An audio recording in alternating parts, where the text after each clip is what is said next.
Hello everyone. हम लोग पढ़ रहे थे क्या क्लास 11th के लिए क्लासिफिकेशन, एनिमल किंगडम के क्लासिफिकेशन को देख रहे थे। प्राणी जगत के क्लासिफिकेशन को हम लोग क्या कर रहे थे, देख रहे थे, है ना। क्लासिफिकेशन के क्रम में हम लोगों ने इससे पहले क्या देखा था, तो इससे पहले basis of classification, basis of classification वर्गीकरण का क्या क्या आधार था।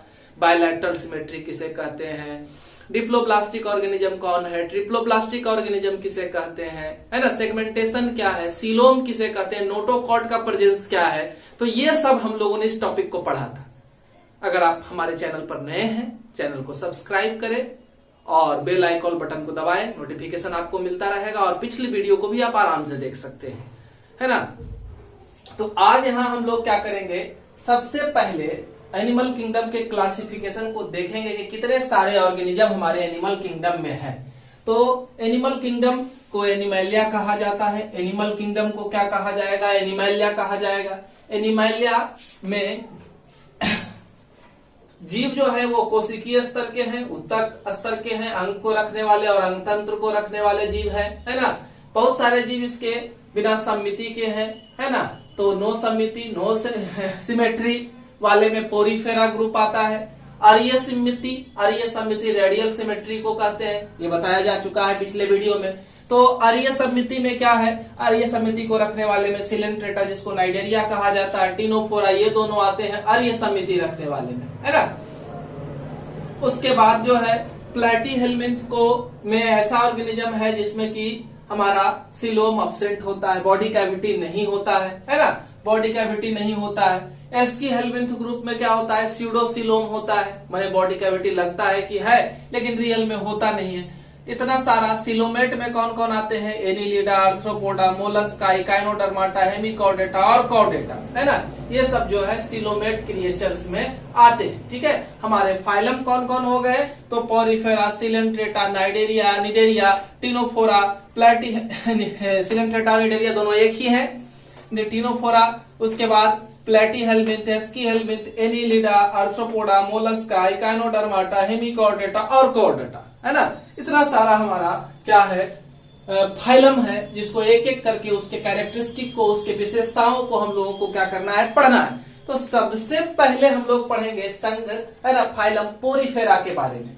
पोरीफेरा वर्ड क्या है, पहला वर्ड है इसमें ग्रीक वर्ड है, पहला वर्ड है पोरस। ग्रीक लैंग्वेज का पहला वर्ड पोरस का मतलब ही होता है पोर, मतलब छिद्र, है ना।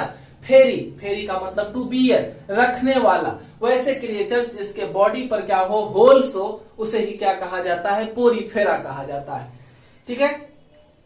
तो जनरली इस समुदाय के जितने सारे जंतु हैं उसको हम लोग क्या कहते हैं, उसे हम लोग कहते हैं स्पंज। इस समुदाय के सारे जीव किस नाम से जाने जाते हैं, स्पंज के नाम से जाने जाते हैं। इनमें आकार का अभाव हो सकता है ना, या फिर गोलाकार हो सकते हैं, ठीक है। उसके बाद ये जनरली पानी में पाए जाते हैं। पानी में ही यह किसी सबस्ट्रेटम से चिपक करके, किसी आधार से, है ना, चट्टान से, पत्थर से या किसी जीव से चिपक करके रहते हैं, ठीक है।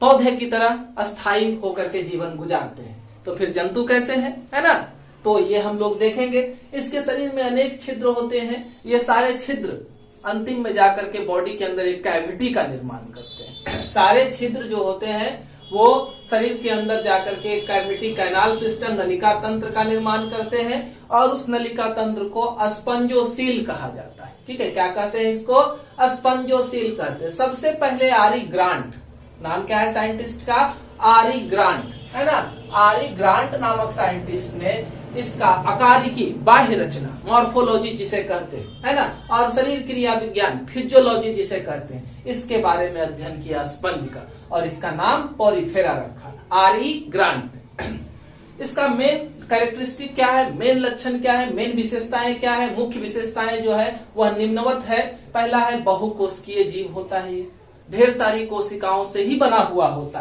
है ना। इसमें कोशिकीय स्तर पाया जाता है ना। यहाँ पर कभी भी किसी भी सिस्टम में, किसी भी जीव में उत्तक का अभाव होता है, ठीक है। जलीय होता है, एक्वेटिक, पानी में ही रहता है, मल्टीसेलुलर या एक्वेटिक। आधार चाहिए इसको रहने के लिए, चट्टान या कोई ठोस पदार्थ जहां पर यह चिपक करके रह सके। सामान्यतः यह समुद्री होता है, मैरीन, है ना। समुद्र में ही पाया जाता है। लेकिन इसकी कुछ प्रजातियां जैसे स्पॉन्जिलिडी है ना, कहते हैं उन प्रजातियों को। तो स्पॉन्जिलिडी जो है वह मीठे जल में रहता है, फ्रेश वाटर में रहता है, नदी तालाब है ना, जो स्टेगनेट वाटर है वहां पर यह रहने का काम करता है, जमा हुआ पानी में यह रह सकता है। आकृति की बात है तो अभी बताया गया अनियमित हो सकता है, कुछ बेलनाकार होते हैं, अंडाकार होते हैं, कुछ ब्रांच्ड होते हैं, है ना। उत्तक सिस्टम का अभाव है। इसके बॉडी वाल है ना, बॉडी शरीर भित्ति में अनेक छिद्र होते हैं। इन छिद्रों को क्या कहते हैं? ऑस्टिया। यहाँ दिखाया गया है ऑस्टिया को, जैसे ये हम मान लेते हैं स्पंज है, तो पूरे बॉडी में ये सब जो देख रहे हैं आप छोटा छोटा है ना बिंदु, ये सब क्या है? ऑस्टिया है। इसके द्वारा हमारा समुद्री जल अंदर प्रवेश करेगा। समुद्री जल के अंदर कार्बनिक पदार्थ होंगे, उन कार्बनिक पदार्थ को ये कैनाल सिस्टम स्पंजोसील जो है अवशोषित कर लेगा भोजन के रूप में, है ना। अब क्या होगा? पानी बहुत ज्यादा शरीर के अंदर जाएगा तो फट भी सकता है ना। उस कंडीशन से बचने के लिए एक आउटलेट है, ऑसिकुलम।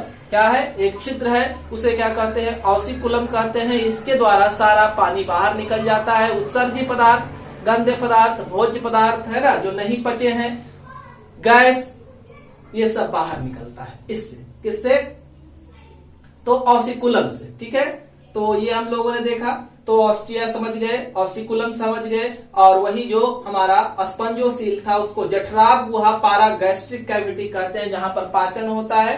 अपवाही रंध्र को ही ऑसिकुलम कहते हैं। ठीक है, और देह गुहा में ये स्पंजोसील में फ्लैजिलेटेड सेल प्रेजेंट होते हैं, पाचन वगैरह में मदद करते हैं, भोजन को पकड़ने में मदद करते हैं। बॉडी वाल में 2 स्तर होता है, एक्टोडर्म और एंडोडर्म। ठीक है, ये यहाँ पर इसी का लिखे हैं ऑसिकुलम का फंक्शन।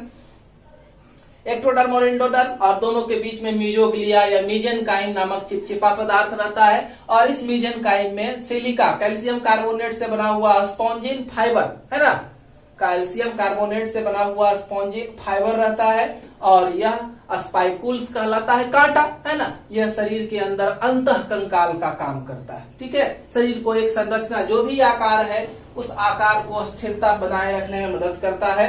ये कौन? स्पाइकुल्स। ठीक है, उसके बाद है स्पंजोसील पर कॉलर सेल या कोइनोसाइट सेल्स भी रहते हैं, पचन वगैरह मदद करते हैं। यह जीव कैसा है? तो इसका लिंग हर्माफ्रोडाइट है। एक ही जीव में नर और मादा दोनों उपस्थित होते हैं। एक ही जीव में नर और मादा दोनों उपस्थित होते हैं, इसे क्या कहते हैं? हर्माफ्रोडाइट। ठीक है, यानी कि एक ही जीव जो है वो दोनों तरह के युग्मक का निर्माण करेगा, दोनों गैमेट का निर्माण करेगा। अंडाणु और शुक्राणु एक ही जीव जो है बनाने का काम करेगा। ठीक है, तो इनमें अलैंगिक जनन भी होता है। अलैंगिक जनन जो होता है वो किसके द्वारा होता है? तो मुकुलन के द्वारा। अलैंगिक जनन किसके द्वारा होगा? मुकुलन के द्वारा, और गेमूल्स निर्माण के द्वारा या विखंडन के द्वारा। मुकुलन के द्वारा है ना, बडिंग जिसको कहते थे हाइड्रा में होता था, गेमूल्स स्पंज में होता था, हम लोग पढ़े थे है ना। इस तरह से बता देते हैं। अलैंगिक जनन में क्या होगा? स्पंज घूम करके गोल हो जाएगा और इसके केंद्रक लगातार विभाजित होंगे प्रतिकूल परिस्थिति में, और फिर स्पंज फट जाएगा, ढेर सारे नए स्पंज का निर्माण होगा। तो ये गेमूल्स निर्माण के द्वारा। इसके अलावा विखंडन विधि के द्वारा भी नए स्पंज का निर्माण होता है। अगर यह लैंगिक प्रजनन करेगा है ना, सेक्सुअल रिप्रोडक्शन करेगा, तो निषेचन जो होगा शरीर के अंदर ही होगा। ठीक है, और जब निषेचन होने के बाद जीव की उत्पत्ति होगी, अंडा की उत्पत्ति होगी। उस अंडे से क्या होगा? लार्वा बनेगा, यानी कि विकास जो है इनडायरेक्ट होगा। लार्वा इसका चलायमान होगा, चलेगा फिरेगा दौड़ेगा, लेकिन युवा जब होगा तो एक स्थान पर स्थिर होकर के खड़ा रहेगा। ठीक है, तो ये इसके जीव का क्रम है। कुछ उदाहरण है, साइकोन जिसको स्काइफा भी कहा जाता है, रचना यहाँ बना हुआ है।